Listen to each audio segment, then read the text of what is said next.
concluded. Questions without notice. The Leader of the Opposition. Thank you, Mr Speaker. My question is to the Prime Minister. Why is the Prime Minister holding the future of the National Disability Insurance Scheme hostage to his cuts to families, carers, pensioners and young people? The Prime Minister has the call. Mr Speaker, it is hard to imagine a more gall than we've got from the Leader of the Opposition. There he is. He told Peter Van Onselen that the NDIS was good for votes, was good politically. That's what he said. That's what he said. That was his motivation. Good votes, good political stuff, he said. And then he set it up, and we've all supported it. We've all supported it. As Prime Minister now, I've signed up every jurisdiction, so we're all on board. But, you know, there's a little thing that the Labor Party forgot, Mr Speaker. It's paying for it. Paying for it. They always overlook that.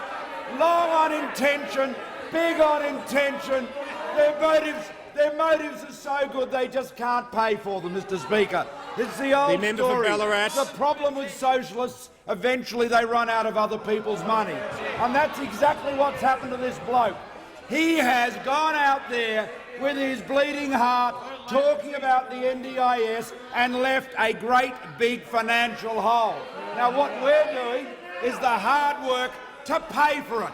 That's what we're doing, because we believe that people with disabilities need the respect of having the funding in place to pay for the government's commitments. That's the difference. Labor's big on the rhetoric, big on the promises, and when it comes to paying the bill, all they do is rack up more and more debt. That's the Labor way. It's the reckless way. It underlines why you can't trust the Labor Party, why you can't trust this Leader of the Opposition. He sold out the NDIS before it got started, when he never put in place the funding to pay for it. Just before I call the member for Jagga, members on my right will cease interjecting. Members on my right will cease interjecting. The member for Ballarat is now warned, as is the members for Oxley and Hindmarsh. The member for Jagga. Thank you, Mr Speaker. I seek leave to table the Treasury document from 2013 that showed we fully funded the NDIS. Member for Jagga. Is leave granted? Perhaps if members on my right stop interjecting, I can get an answer to the question of whether leave is granted. Leave's not granted. I thank the Leader of the House. The Leader of the House.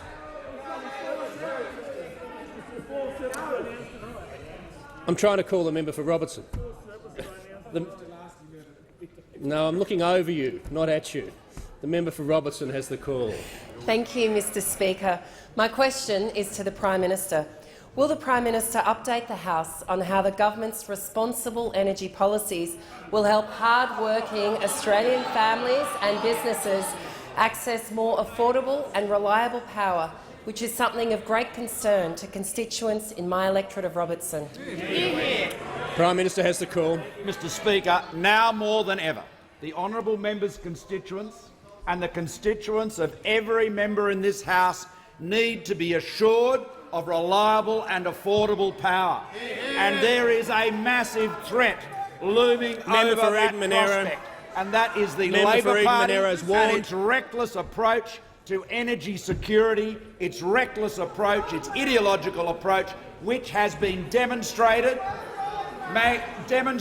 comprehensively in South Australia. Member for Sydney is warned. Now, only today, Mr Speaker, I met with the Treasurer, with the Committee for Adelaide, a South Australian business group, and those business leaders are feeling the full brunt of what Jay Weatherill called his great experiment. Well, it's an experiment that's failed.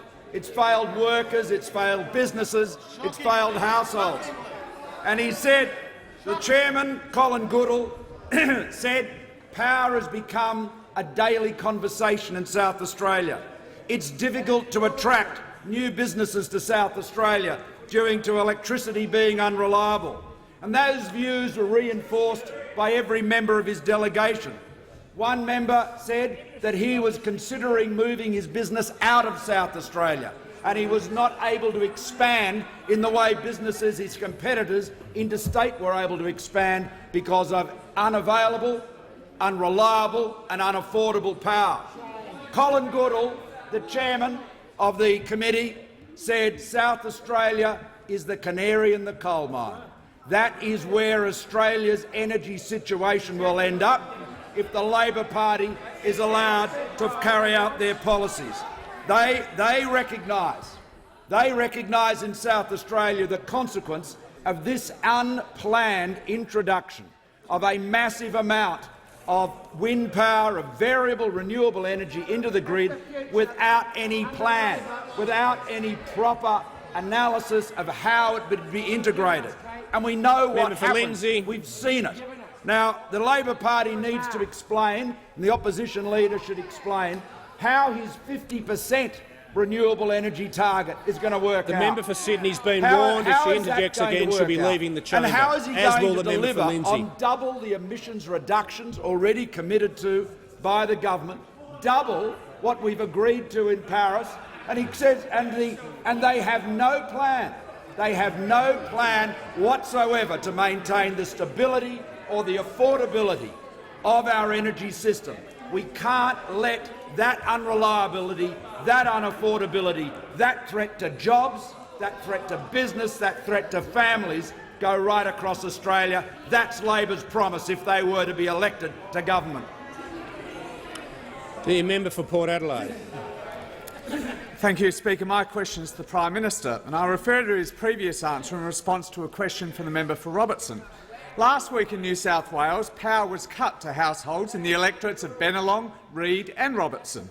Power was also cut to the Tomago smelter, whose usual power consumption is equivalent to almost 1 million households. This is despite the fact that the New South Wales has the highest dependence on coal power in the nation. When will the Prime Minister stop blaming renewable energy and admit he has a national energy crisis on his hands? Before I call the Prime Minister, the member for members on my left. Just before I call the Prime Minister, the member for Reid is warned. The Prime Minister has the call. Prime Minister has the call. Thank you, Mr. Speaker. The delusion of the member for Port Adelaide is remarkable. Really, this is a member from South Australia who described the blackouts in South Australia, including the one in September last year that cost Arium, a business struggling to survive, a business where thousands of workers' jobs depend on its survival, on a knife's edge. That blackout in September cost Arium $30 million. And what did the member for Port Adelaide describe it as, Mr. Speaker? It was a hiccup. It was a hiccup. Just another hiccup. And he complains about one hiccup after another in South Australia. You are seeing businesses being put to the wall in his own state, his own constituents, losing their jobs, and he doesn't think it matters. What about the owner of a seafood restaurant in Port Lincoln, who said he had no trading for 2.5 days? The Prime Minister will resume his seat. The member for Port Adelaide on a point of order. Again, direct relevance. The member for Port Adelaide will resume his seat. The member for Port Adelaide will resume his seat. The member for Port Adelaide will resume his seat. The member for Port Adelaide will leave the chamber under 94A. The Prime Minister has the call. I'm not going to have members openly defy my request for them to resume their seat. The Prime Minister has the call. Thank you very much. Mr. Speaker, the honourable member simply is leaving the chamber now, cannot cope with the truth. The truth is that South Australia's experiment has failed. And it's all very well for the delusionists on the Labor side. They're all very well for them to shout and yell. I don't think they'd be shouting and yelling at the South Australian businesses that are here today, whose businesses, whose employees are being put at risk, whose competitive position is being disadvantaged.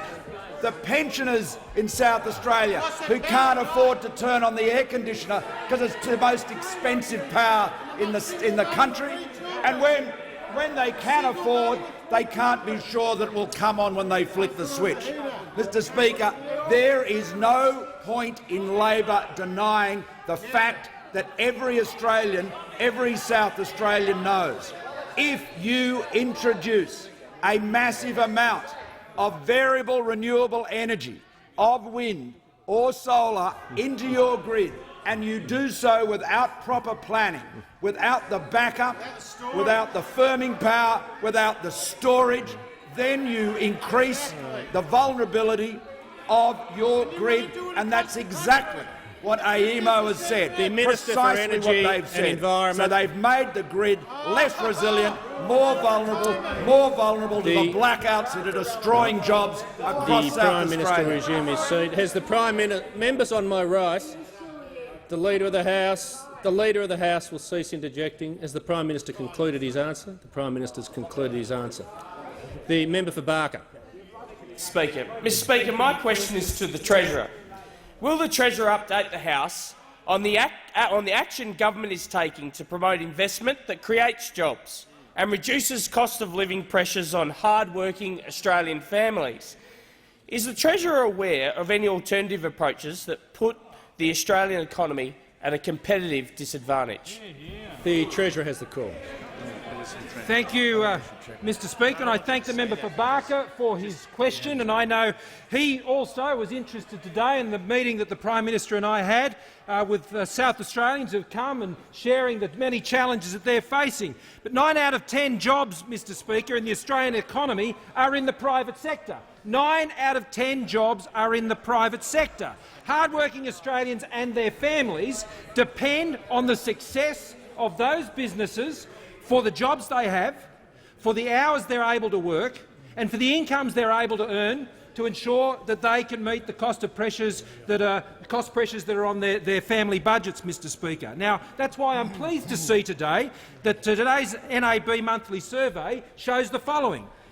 Some good news, Mr Speaker, in terms of how the private sector is getting on and taking an optimistic outlook about the future. Business conditions, according to the survey today, the strongest result we have seen in almost a decade, since October of 2007. Business confidence is back to a 3-year high, Mr Speaker, the best figure we've seen since February of 2014. And in fact, Alan Oster, the chief economist from NAB, has said it's sustained confidence at these levels could see firms revise up their capital expenditure and hiring plans. Actual capital expenditure, the strongest result seen since the Howard Costello government was last in office, Mr Speaker, when the coalition was last in office before this government. Employment conditions have strengthened to the strongest result was seen since June of 2011. Now, while acknowledging some seasonal factors in these figures, Mr Speaker, what we're seeing is a business outlook which wants to get on with things and do things. That's why on this side of the House we are backing businesses, and particular small businesses, Mr Speaker, who we want to support to pay less tax to ensure that they can get access to things like the instant asset write-off. And we're talking about companies that have half a dozen employees, that have a turnover of $2.5 million a year, and we want to give them that support, Mr Speaker. But those opposite stand in the way of that support for these businesses who are clearly saying they want to get out there, they want to employ people, they want to seize the opportunities and the improving economic outlook that we're starting to see, not just here but around the world. But the other thing they want to do, Mr Speaker, those businesses want to have affordable energy for their future. And as the Prime Minister said today, the chair of the committee for Adelaide said this, Colin Goodall, that South Australia is the canary in the coal mine. Don't be frightened. I said coal. Don't be too scared. You shouldn't get over your coalophobia. Embrace the all-of-the-above approach of this government, which says we want to ensure energy affordability for small businesses, for large businesses, because they want to get on with things, Mr Speaker. All those opposite want to do is engage in the politics of opposition and put a roadblock in the face of Australian business who just want to give Australians jobs.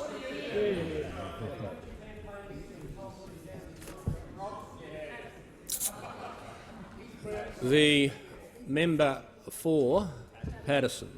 My question is to the Prime Minister. On Friday, Prime Minister, a supply shortage in coal-dependent New South Wales meant power was cut to Tomago, Australia's largest aluminium smelter in my electorate. Yesterday, the CEO of Tomago said, and I quote, "The way the energy system is working at the moment is dysfunctional. What we saw on Friday was a genuine system security risk." When will the Prime Minister stop blaming renewable energy and admit he has an energy crisis on his hands, a crisis which is hurting the member's largest time has expired.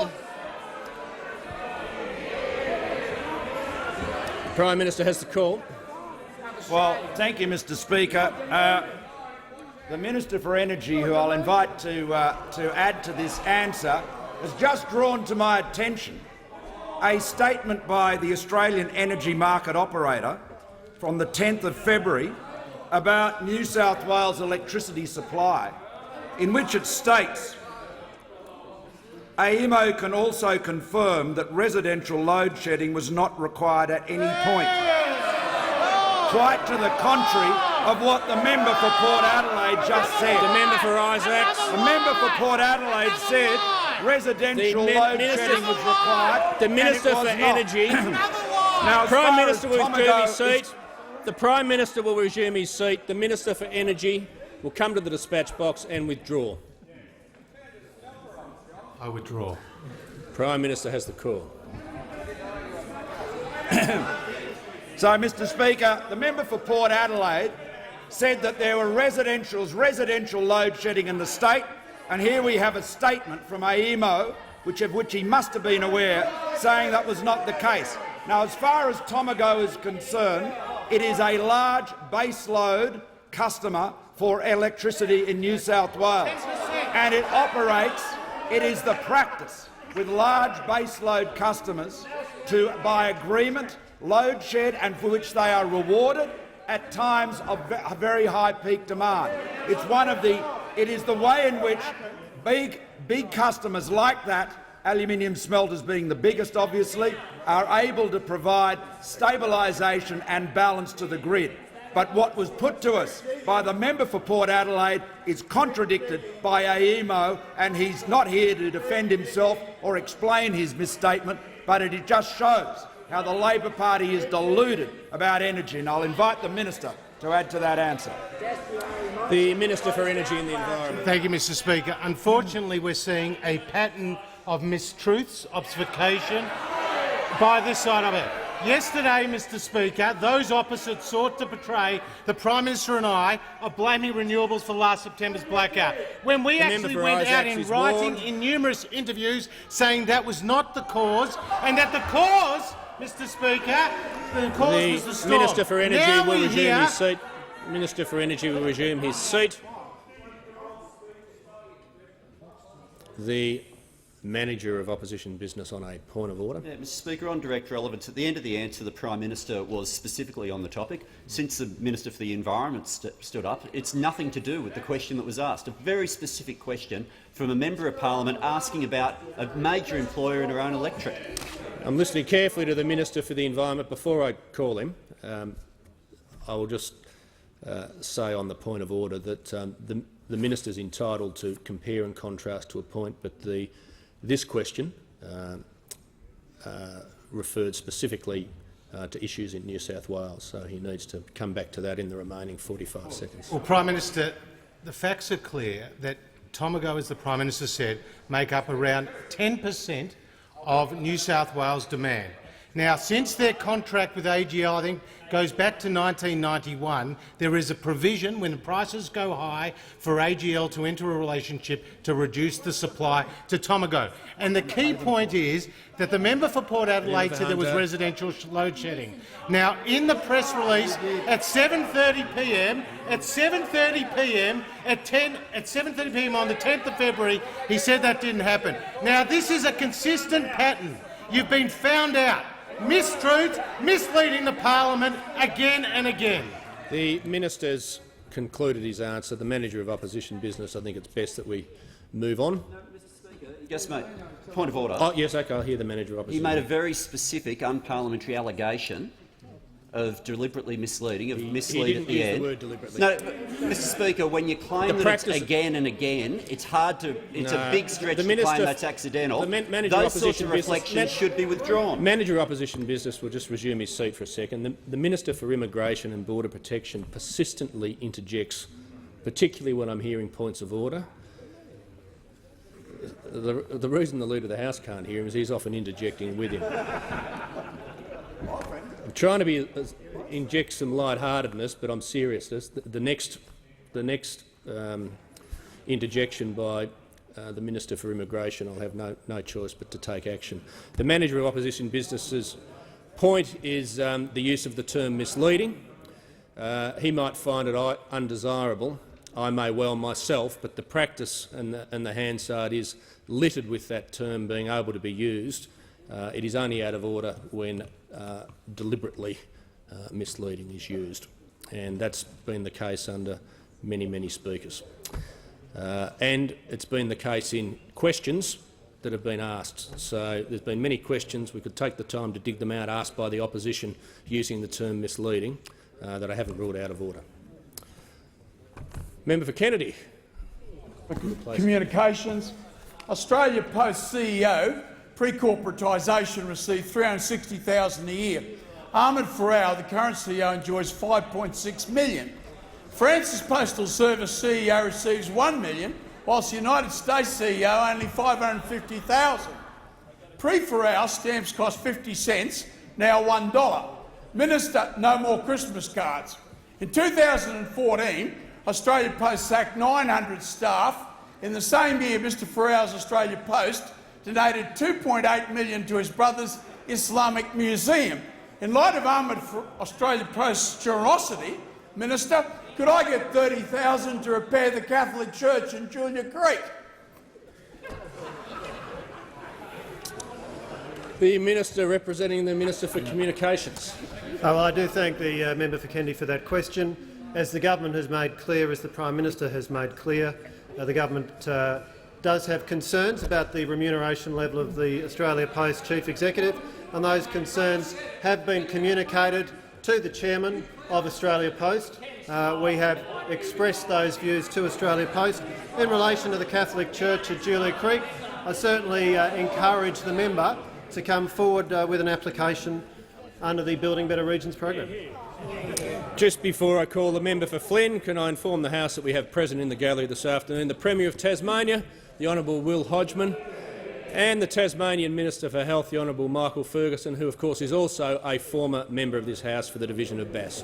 On behalf of the House, I extend a very warm welcome to both of you. And I call the member for Flynn. Thank you, Mr Speaker. My question is to the Deputy Prime Minister and Minister for Agriculture and Water Resources. Will the Minister outline to the House the importance of the Australian dairy industry to the economy and to the hard-working Australian families across the country? What are the obstacles to the viability of this industry? Thank you. The Deputy Prime Minister has the call. Well, thank you very much. Thank you very much, Mr Speaker. And I thank the honourable member for his question and note that one of the largest dairy farms are in the member's electorate. And dairy, of course, is an incredibly important industry to our nation, not only for our daily requirements, but it's worth about $13 billion a year. It produces about 9.7 billion litres of milk, and we've been recently getting a large step up in prices in dairy and the price of milk, which is very good considering the support we've given during the dairy crisis, and it's good to see things are now turning around. And it should too, with 6,000 dairy farmers, and they employ around about 40,000 people directly. And of course, power is an incredibly important part of dairying, with the right from the milking sheds, the irrigation. There are so many irrigators today, and I can note this also in the Burdekin and also around Bundaberg, who say that one of the major problems is the cost of power to actually lift water onto their crops. There's also refrigeration, the cost of electricity and refrigeration, electric fences, the processors are massive power costs. Retailers hold massive power costs. And then amongst that, the Queensland Labor government on the 1st of 7th, 2016 increased power prices by 12%. And we see that in South Australia, between 2010 and 2013 under a Labor government, under Labor Party policies, 100% in the daily house price of electricity. That's how much the price went up by. And the National Irrigators Council, a gentleman by the name of Steve Wan, who is formerly a Labor primary industry minister, has said the high cost is putting incredible pressure on irrigation. So the question really is whether the member for Maribyrnong, the Leader of the Opposition, is going to go to the dispatch box and explain to the Australian people why he wants the Commonwealth of Australia to look like the state of South Australia. Why would he drive the nation of Australia, the economy of Australia, to the same ludicrous outcome that we're currently seeing in South Australia? Why would he have as his premier policy something that will hurt the people in the seat of Lindsay, in the seat of Chifley, in the seat of Blair, in the seat of Parramatta, in the seat of Greenway, in the seat of Macquarie, in the seat of Herbert? And the member for Shortland looks down at his notepad because he knows full well that this is absolutely designed to prosecute against the people, working men and women of Shortland. And the member of Hunter knows that what he has is a government that is absolutely hijacked by the Greens. They are hijacked by the Greens. They are more worried about Annandale, they are more worried about Newtown, they are more worried about Woolloomooloo than they are about the working men and women of Australia. You've all taken them for granted, but they are hearing it now, because as soon as the lights go out, their love and their affection of the Labor Party policy, as dictated by the Greens, falls to pieces. We believe quite clearly. The Deputy Prime Minister's are you going to talk about your power concluded. policy? The member for McEwen, Leader of the House, Leader of the Opposition, has the call.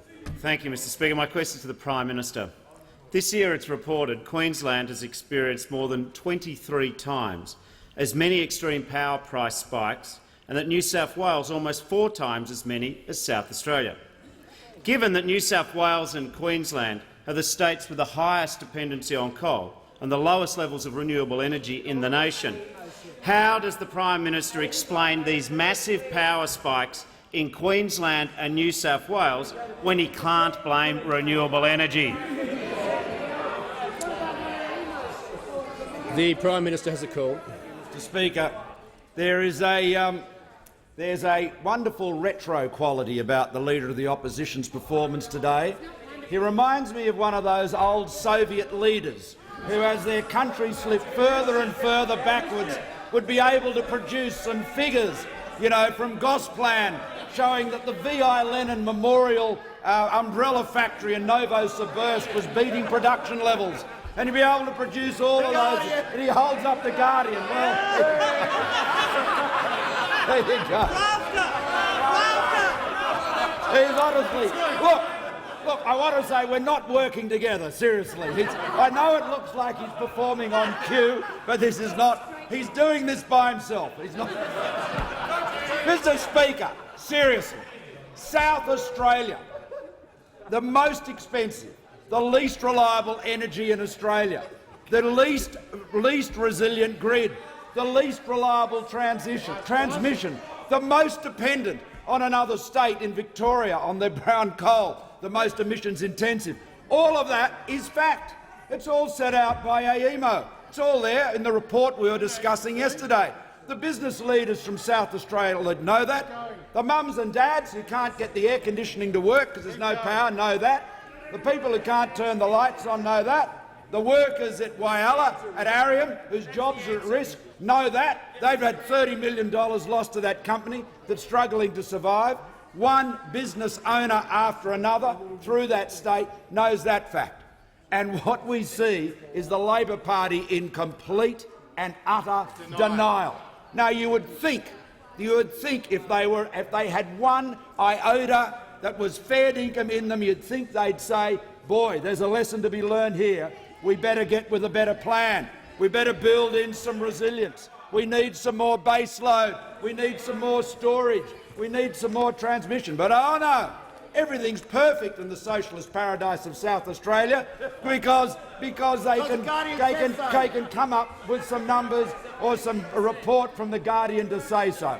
Mr Speaker, the facts are very clear. This is a serious business. If you want to have a lot of variable power in your grid, fine, but you've got a plan for it. You've got to have the backup. You've got to have the firming power. You've got to have the storage. And Labor planned for none of that. And South Australians are paying the price. And as for the member for Patterson, she talks about the Tomago aluminium smelter. Her party, your party member for Patterson, wants to close down the coal-fired power stations in the Hunter that provide the baseload for Tomago. So go and ask the workers at Tomago how they think they'll get on when they're not connected to Bayswater and Liddell. Has the Prime Minister concluded his answer? He has. Member for Hunter resume his seat. The member for Dawson on a point of order. No, member for Dawson's question, sorry. Thank you very much, Mr Speaker. My question is to the Minister for Immigration and Border Protection. Will the Minister update the House on steps the government is taking to ensure that the 457 visa program is a supplement to and not a substitute for Australian workers?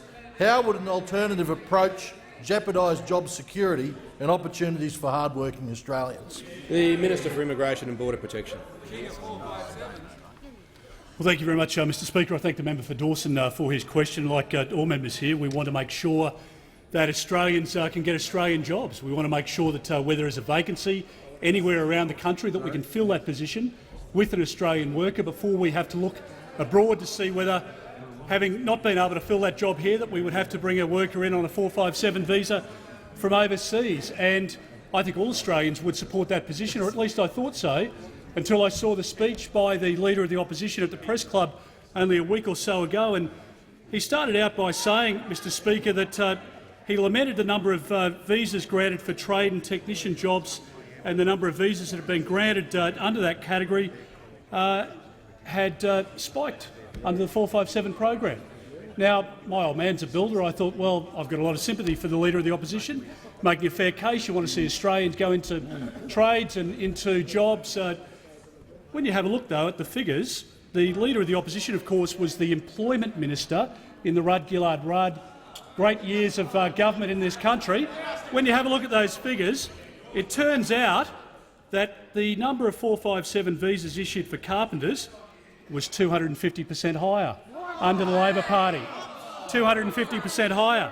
For cooks, 3,041 457 visas were issued in the Labor government, remembering that the Leader of the Opposition, who feigned this interest in Australian workers, issued these visas in many cases, up by 150% under Labor. Motor mechanics. The Leader of the Opposition, as an old union boss, pretended to be the champion of workers. He, for motor mechanics, had a 200% increase in the number of visas issued during his time. And my favourite, electricians. The old Leader of the Opposition here pretended to be one of the workers, although he's never worked a day in his life. He's here for the union bosses. He's here to represent the union bosses only. What happened in the category of electricians? Up by 400% under Labor. 400%.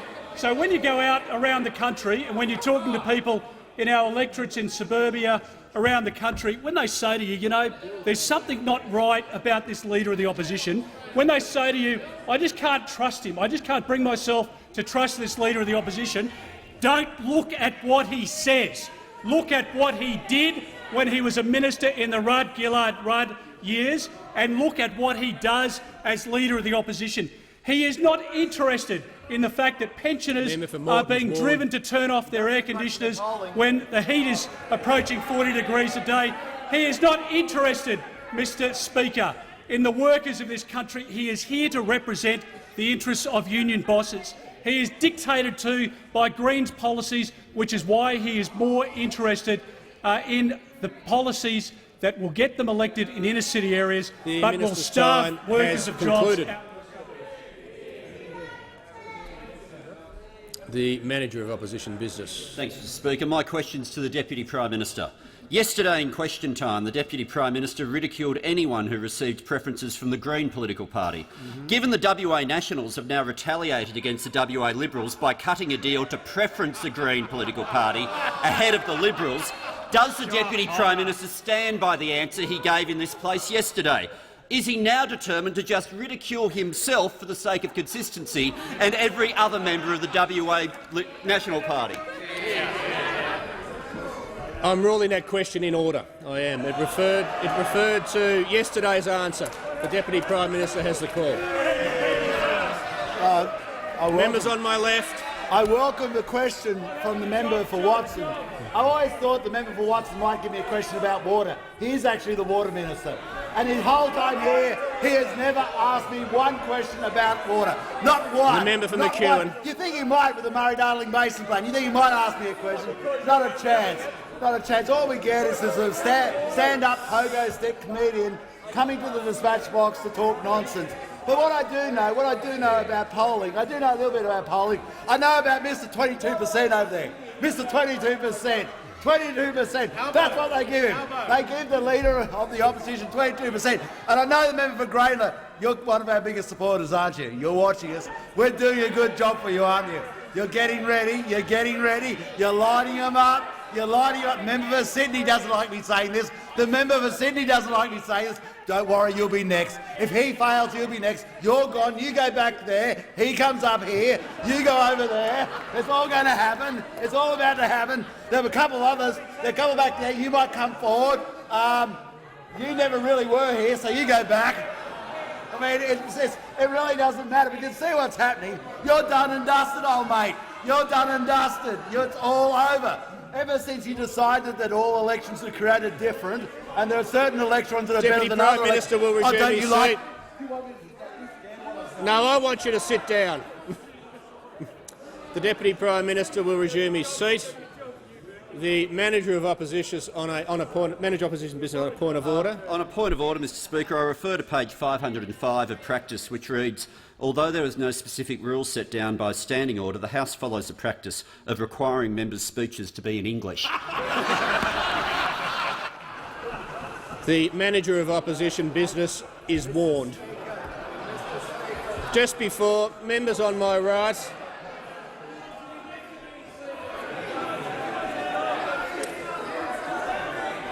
Members on both sides will cease interjecting. The member for McEwen will leave under 94A. Manager Opposition business is warned. The Deputy Leader, the Deputy Prime Minister has the call. He's halfway through the answer, and I'm judging his preamble. It's been lengthy, but it's coming to an end. Mr Speaker, I have to say, he is a funny man. He's a very funny man, the member for Watson. We know what's wrong with the member for Watson. He wants to be in the story. We haven't even given him a chance. But even we know that you haven't got a chance. You've got no chance at all. So if we really want to talk about who's preferencing who, I would say that the member for Sydney is preferencing the member for Grainler. The member for Grainler is definitely voting against the member for Maribyrnong. I would say that your chances of hanging around here for about another 6 months are around about 0. The member for Menzies. Mr Speaker, my questions to the Minister for Defence Industry, representing the Minister for Employment. Would he outline how the government's commitment to industrial relations reform will help protect the pay and conditions of hard-working Australians? And what action is the government taking to ensure that union leaders act in the interests of those workers that they represent? The Minister for Defence Industry, representing the Minister for Employment. Thank you very much, Mr Speaker, and I thank the member for Menzies for his question. I know he has a very deep interest in ensuring that union leaders abide by the law and work on behalf of their workers rather than themselves. And, Mr Speaker, union leaders that receive thousands in personal benefits from employers with whom they are negotiating are clearly placing themselves in a position of conflict of interest. And that's why the Hayden Royal Commission recommended that we should outlaw such benefits and impose a criminal sanction on those who solicit, offer, provide or receive them. So the government does intend to legislate, Mr Speaker, this year in this area, and we hope that the opposition will see their way clear to support reform in the area of ensuring that union bosses are not in a conflict of interest position because of the thousands of dollars, potentially tens of thousands of dollars of benefits that they receive from employers. Let me give you an example of one of the things that we would like to outlaw, Mr Speaker. Imagine, Mr Speaker, if a union leader travelled with a billionaire who owned a jet, with their family to Easter Island, Argentina and Cuba, and at the same time, Mr Speaker, was negotiating with that employer's company to sign an enterprise business agreement that took away the maternity leave rights of the workers who worked for that particular business and required that all the workers' super got paid into that business's super fund. Now, it wouldn't happen. Nobody could imagine it, could they, Mr Speaker? But it might ring a bell to one person in this House, Mr Speaker.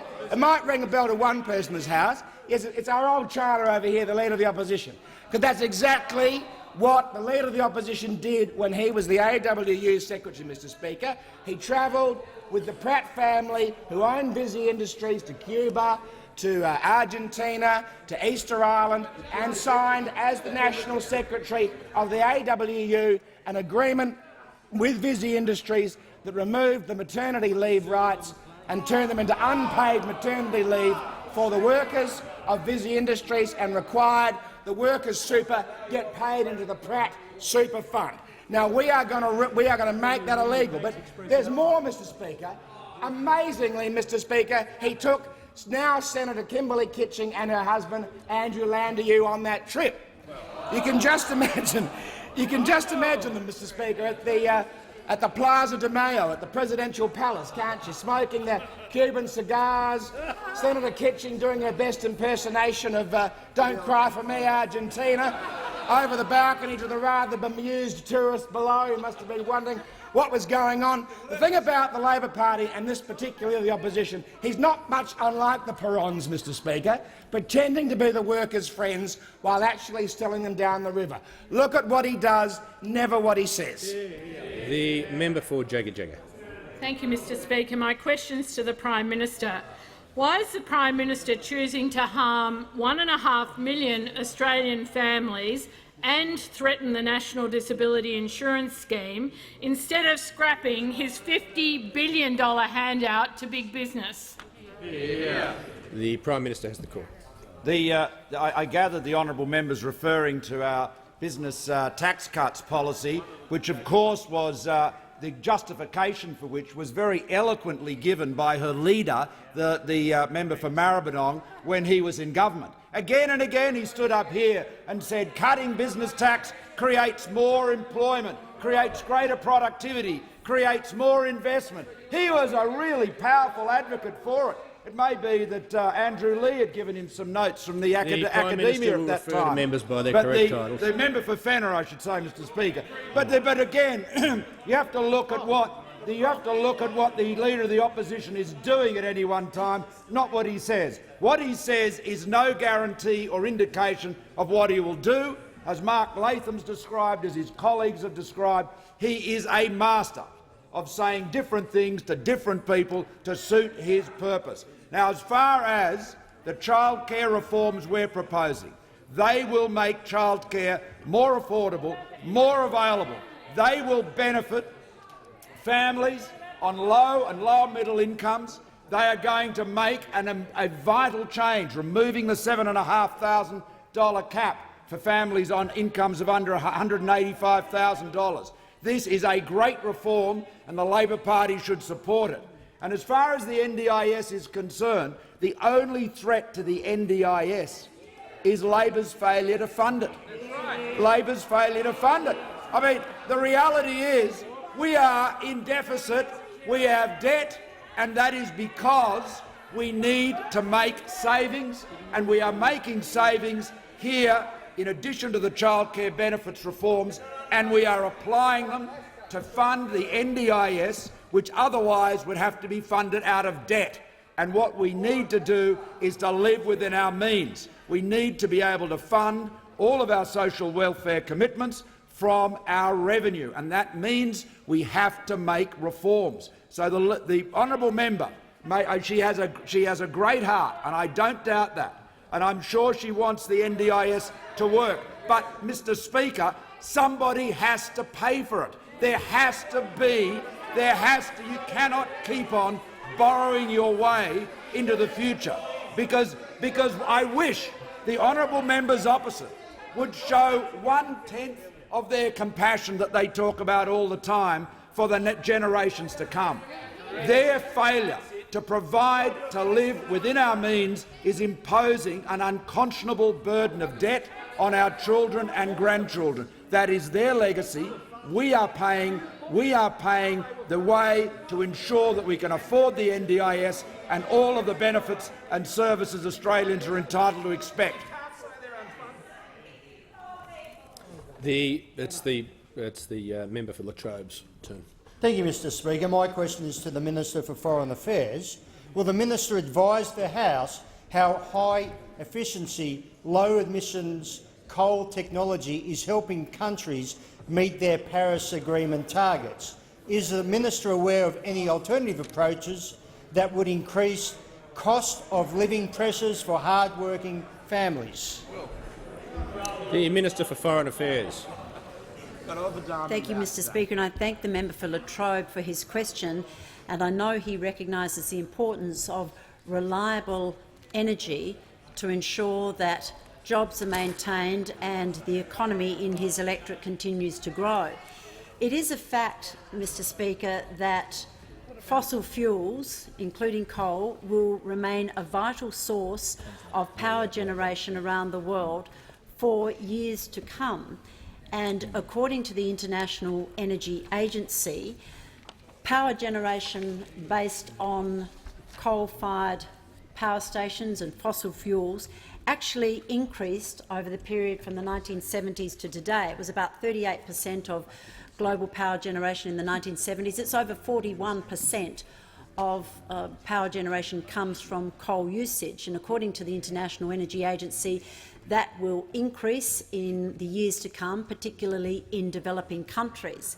Now, many countries have embraced new technology in order to ensure that their use of coal is efficient and clean. And so under this new technology of high efficiency, low emissions, countries are able to generate electricity.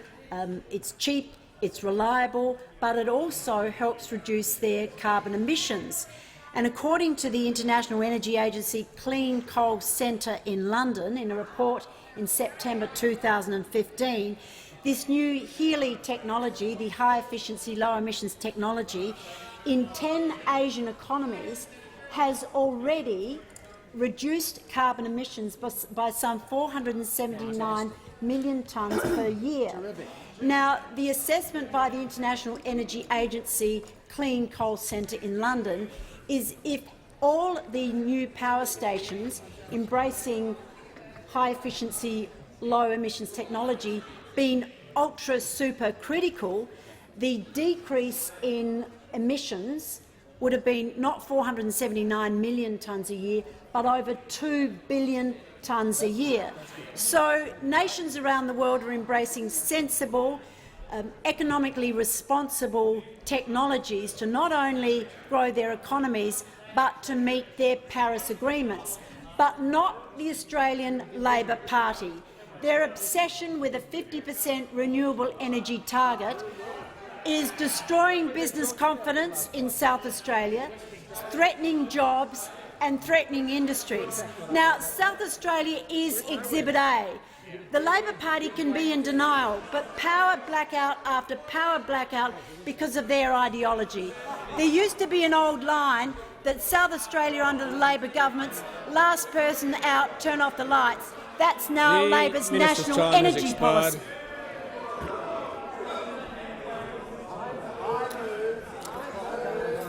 Members on my right, the Leader of the Opposition has the call. My question is to the Prime Minister. Under the government's latest cuts to paid parental leave, a female police officer in Victoria will lose 12 weeks of paid parental leave. That's a loss of around $8,000. Can the Prime Minister explain to police officers who sacrifice so much to protect our community why he wants them to return to their challenging work sooner with less money because of his cuts to paid parental leave? The Prime Minister has the call. Members on my right, the Leader of the House. Yes, well, thank you, Mr Speaker. The Coalition stands behind our police, our security services and the men and women of the ADF. in a way that the Labor Party has not done. We know that. Look at their record on security in Victoria. Look at the disgraceful record on security in Victoria. Look at their failure to defend our borders. Look at their reluctance to stand up for our alliances. The Labor Party has never been prepared to stand behind the men and women that keep us safe. We are and we do. Just as the member for Patterson raised earlier, the workers at Tomago. And Mr. Speaker, standing behind working men and women. Member for Gellibrand is warned. The Prime Minister will resume his seat. The member for Gellibrand has been warned. He probably didn't hear because he's interjecting uncontrollably. The manager of... One more word. You're in an ejector seat. I'm telling you. The Manager of Opposition Business on a point of order. Thanks, Mr. Speaker. On direct I want to hear relevance. the Manager of Opposition Business. The question... The member for Deakin. On direct relevance, the question goes to the impact of the government's policies on Victorian police officers and nothing else. The Prime Minister is talking about everything but. Is warned. Just before I call the Prime Minister, the Manager of Opposition Business does raise a valid point of order. As he well knows, the Prime Minister is entitled to a preamble and to make some remarks for context, which he's done, but I'm sure he'll bring himself in the two-thirds of the time remaining back to the question. The Prime Minister has the answer. Mr. Speaker, the reforms that we are proposing and the Labor Party is opposing will benefit families all around Australia, will benefit families of policemen and women, it'll benefit families of power workers in the Hunter Valley, it'll benefit families of workers in Tomago until such time as the member for Patterson achieves her goal and drives coal out of the Hunter Valley. But I'll ask the Minister to add to the answer on social services. The Minister for Social Services.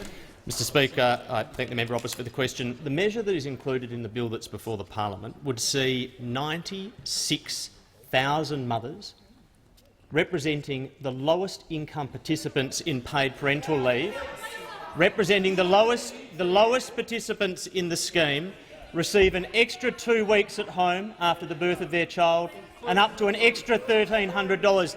There used to be a time when the Labor Party's view was that the focus should be squarely on those who have the lowest income and the lowest means and the lowest ability to look after their own interests.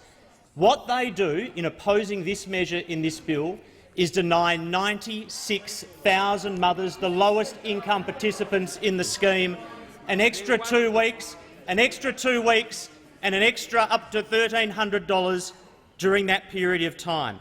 The system that we have at the moment gives rise to situations like the one that Manager of they've Opposition mentioned. Business will just resume his seat. The Minister will resume his seat.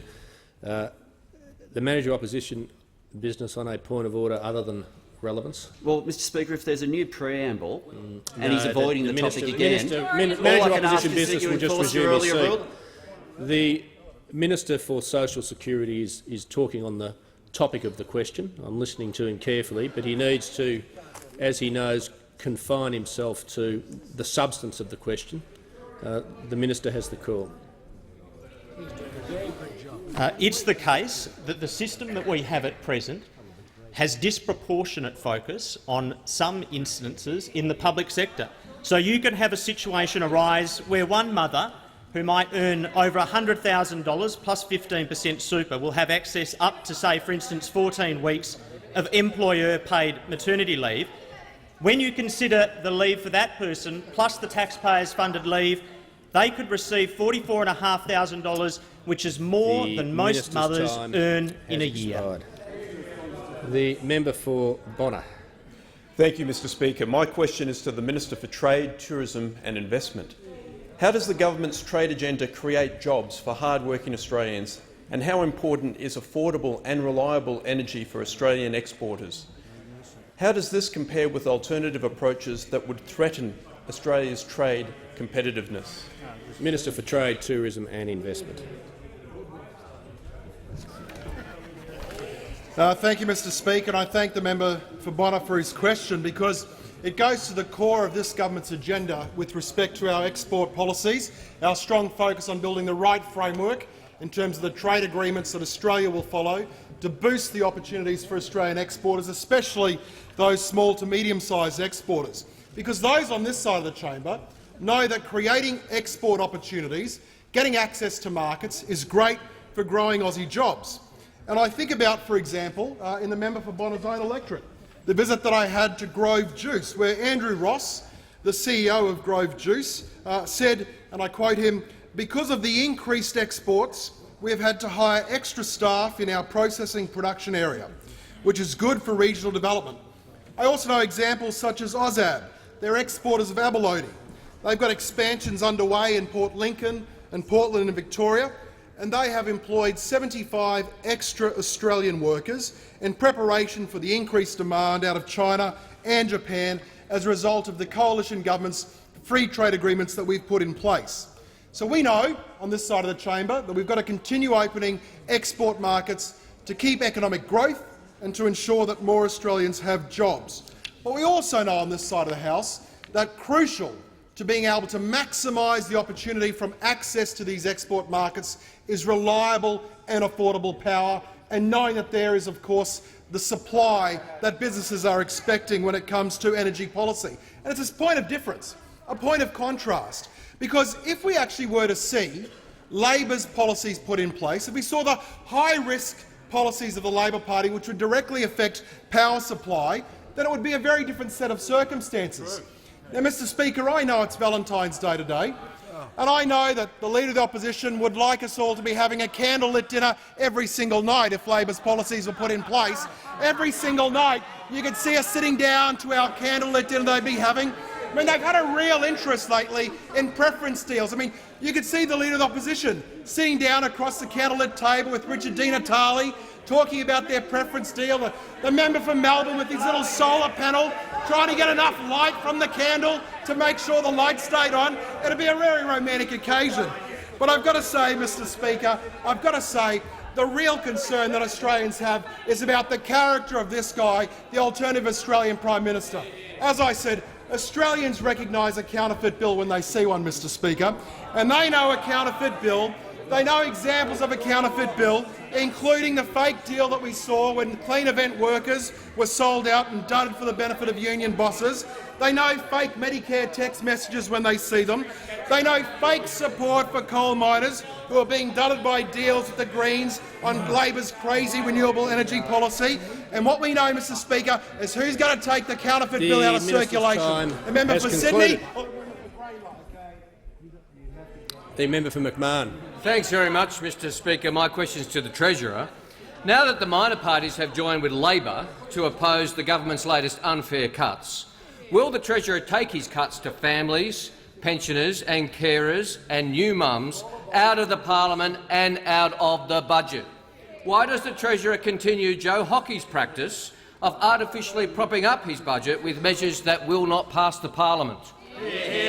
Treasurer has the call. Thank you, Mr Speaker. At the last election, the coalition government took to the people of Australia our plan, which would take the budget back into balance by 2021, and included in that plan, which we had set out for some years and put before the Australian people, were all of the measures that are included in that omnibus bill.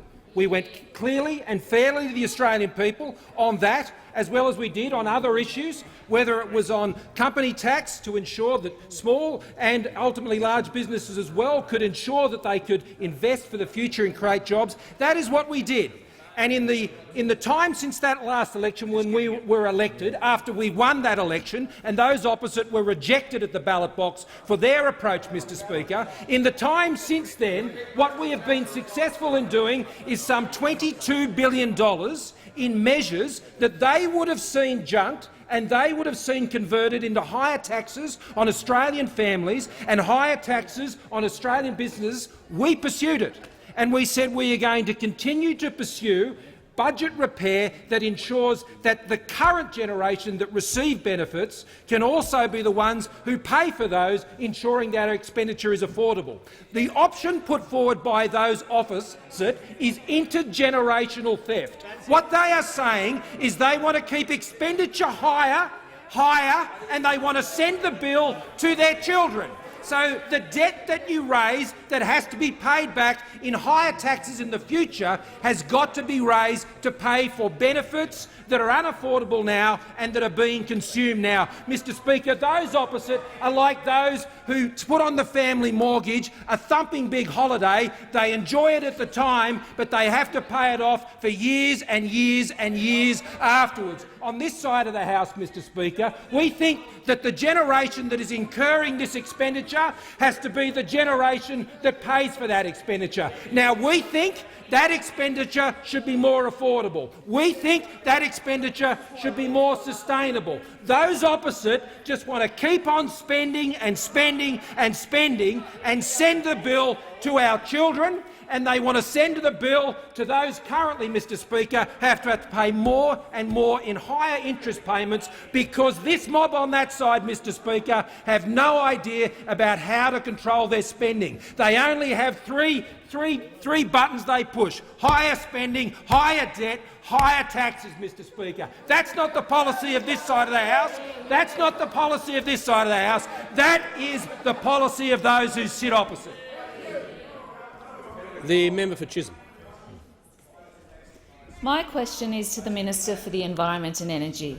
Will the Minister update the House on the government's actions to reduce emissions and lower electricity bills for hard-working Australians without compromising their energy security? What hurdles stand in the way to achieving this security for hard-working Australian families? Good question. The member for Barton's Warren, the Minister for the Environment and Energy, has the call. Thank you, Mr Speaker, and I thank the member for Chisholm for her question and acknowledge her deep concern for the rising electricity bills for more than 10,000 small businesses in our electorate and some constituents who are paying up to $135 more for electricity next year as a result of the announced closure of Hazelwood. Now, Mr Speaker, we on this side of the House recognise that energy efficiency is one way to drive down electricity prices. In fact, we have a National Energy Productivity Plan to get a 40% boost by 2030, and you can reduce pressure on the grid, creating more stability. If you can reduce consumption, you can lower costs, and if you can reduce consumption, you can also lower emissions. And one of the ways we're doing that is through new standards for buildings. And I announced the Commercial Disclosures Program, which could lead to a $50 million saving, energy saving. We've also got new standards around appliances. For example, a state-of-the-art air conditioner sold in Australia in 2003 wouldn't meet the minimum conditions and standards that we apply today. And of course, we've got new lighting standards as well, which could save a household up to $2,400 over the next 10 years. Now, Mr Speaker, I'm asked, am I aware of any alternatives? Now, Mr Speaker, we know, Mr Speaker, that the Labor Party have put the cart before the horse in order to protect their left flank. Now, they're not my words. They're the words of a former Labor Environment Minister, Graham Richardson, when he talked about their energy policy. And now, Mr Speaker, the member for Port Adelaide insultingly described 1.7 million people going into the dark in South Australia as a hiccup. I suppose he describes the people in South Australia paying more than 40% for their electricity, 40% more for their electricity prices than the national electricity market average as a mere headache. Well, I can tell you this issue and Labor's policies are creating heartburn in your heartland, Mr Speaker. Heartburn in your heartland. Now, you have a 50% renewable energy target. You have an emissions intensity scheme. Mr Speaker, you want to do forced closure of power stations. Now, Mr Speaker, this is coal comfort. A company like Philmac in the electorate of Hindmarsh, 80-year-old company, exports to 30 countries, employs over 300 people and has seen its electricity prices go up by 200% in the last 2 years, and they have said publicly this is impacting upon jobs and their international competitiveness. So, Mr Speaker, this is a very serious issue, not just the stability in South Australia, but the affordability of the electricity system. And you don't have to take my word for it. Elders from the Labor Party, like Graham Richardson, Keith de Lacey, Gary Johns and a whole range of others have been critical of the Labor Party's policy. Yeah, very good. The member for Sydney. Thank you, Mr Speaker. My question is to the Prime Minister. Last night, the Senate passed a motion demanding the Minister for Education immediately release the government's plan for school funding. So when will the Prime Minister end the uncertainty and come clean about just how badly schools will be hit by his $30 billion of cuts? Yeah. The Prime Minister has the call. Thank you, Mr Speaker. We were contemplating education and its significance in the Closing the Gap speeches today. And one of the most telling statistics that we drew from that report, amidst many disappointing ones, was that the employment gap between Indigenous and non-Indigenous Australians doesn't exist. In fact, the employment percentages are the same where Indigenous and non-Indigenous Australians have a tertiary education.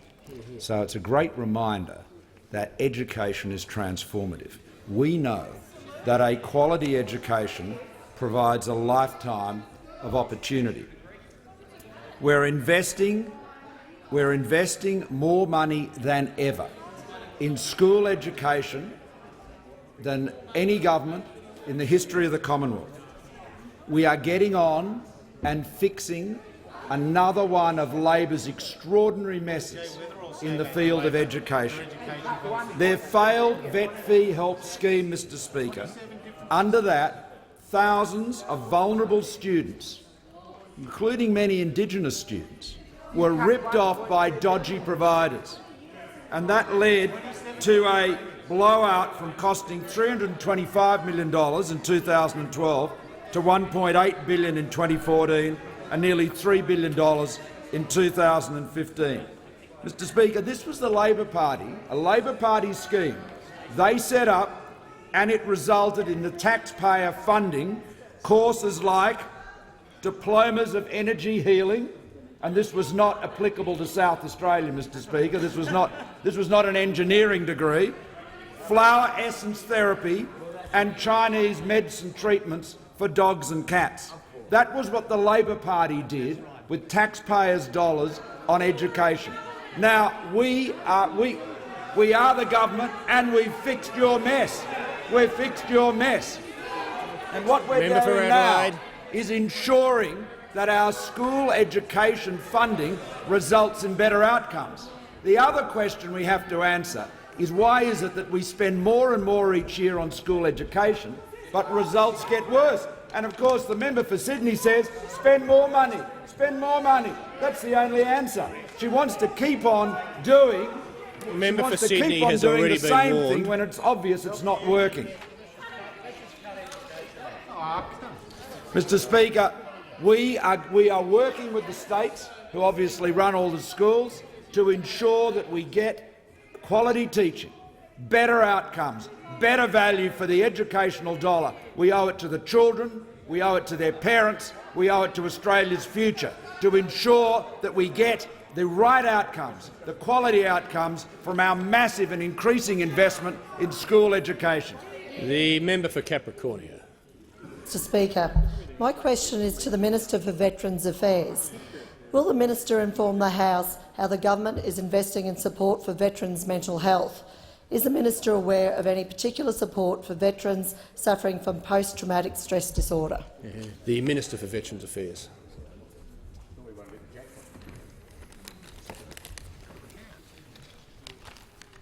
I'd like to thank the member for Capricornia for her question, and can I thank her also for the invitation to visit her electorate last year, and can I commend her on the great work that her RSL clubs are doing there, especially the Coxcomb Veterans Bush Report, Emu Park RSL and the Yeppoon RSL. This government is making it easier for veterans seeking mental health treatment and support. 2 weeks ago, I met with Chris May, a veteran who, with his brother Scott, served in Iraq and Afghanistan. In 2011, Chris's Bushmaster was struck with an IED. It left him with injuries to his neck and back and with pain that he still feels today. It also left him dealing with PTSD. Returning to Australia, Chris has used his experience to encourage servicemen and women to come forward and seek help for their injuries, particularly PTSD. Through his work, Chris, along with his brother Scott, was nominated a local hero in this year's Australian of the Year Awards, and I know the member for Holt has acknowledged that in this place previously. The reason I mention Chris is because 2 weeks ago he helped launch the trial of a new intensive treatment program for current and former Australian Defence Force members with PTSD. Supported by the Turnbull government, the Rapid Exposure Supporting Trauma Recovery RESTORE trial is a world-leading research program that will assess whether delivering treatment over an intensive 2-week period betters the outcomes for current and former ADF members with PTSD. Around 200 current and former members will be recruited for the trial, which will run over 2 years.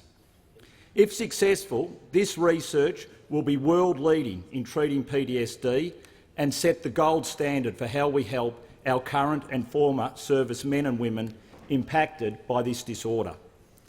This is in addition to measures the government has already implemented. For the first time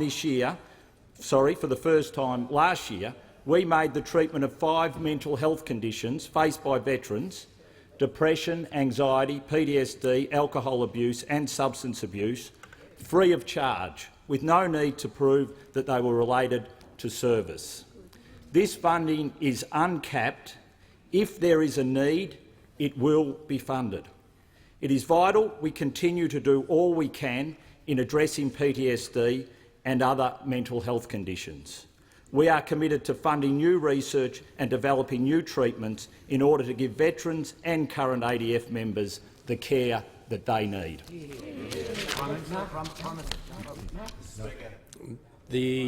The member for Hunter. To the Deputy Prime Minister. Yesterday in the Senate, the Minister for Defence confirmed she was aware before the election of the potential requirements for the expansion of the Shellwater Bay and Townsville Field military training areas. Given the Deputy Prime Minister is also Deputy Chair of the National Security Committee of the Cabinet and the Minister for Agriculture and the Leader of the National Party, did he first become aware that the expansion could require the acquisition of prime agricultural land before or after the election? Yes, the Leader of the House. I was about to get there first. The Leader of the House has the call. Mr Speaker, this is a matter that's clearly within the responsibilities of the person who represents the Minister for Defence in this place on matters to do with the defence estate, and that is the Minister for Veterans Affairs, and therefore he should be answering this question. The member for Hunter will resume his seat. I've listened very carefully to the question. I don't need a further explanation. The Minister representing the Minister for Defence can address the question to the extent he can. The Minister will just resume his. The Minister will just resume his. The Manager of Opposition Business on a point of order. Yeah, we're going to get into a tedious argument at the end of question time, but let's do it.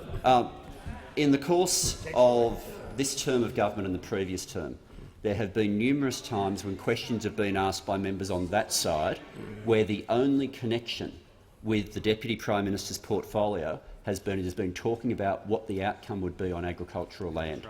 It has happened on a range of policy issues. This is the first time a question of that nature has come from the opposition. And if it were the case that the Minister for Agriculture has that much of a limited remit, then the vast majority of the questions he has answered from members on his own side would have been ruled out of order. I'll hear the member for Hunter again.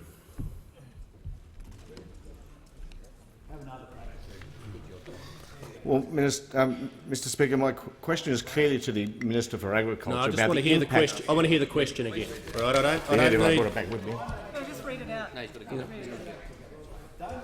The Deputy Prime Minister. Mr Speaker, yesterday the Minister of Defence told the Senate that she knew about the acquisitions prior to— No, I just want the— My Members question on my is right. to the Deputy Prime Minister.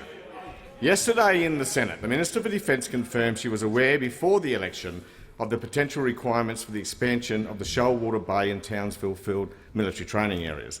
Given the Deputy Prime Minister is also the Deputy Chair of the National Security Committee of the Cabinet and the Minister for Agriculture, did he first and the Leader of the National Party, did he first become aware of the expansion could require the acquisition of prime agricultural land before or after the election?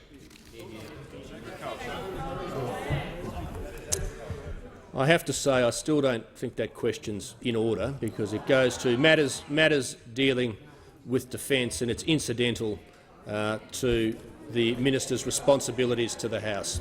The Prime Minister. Mr Speaker, I ask that further questions be placed on an answer.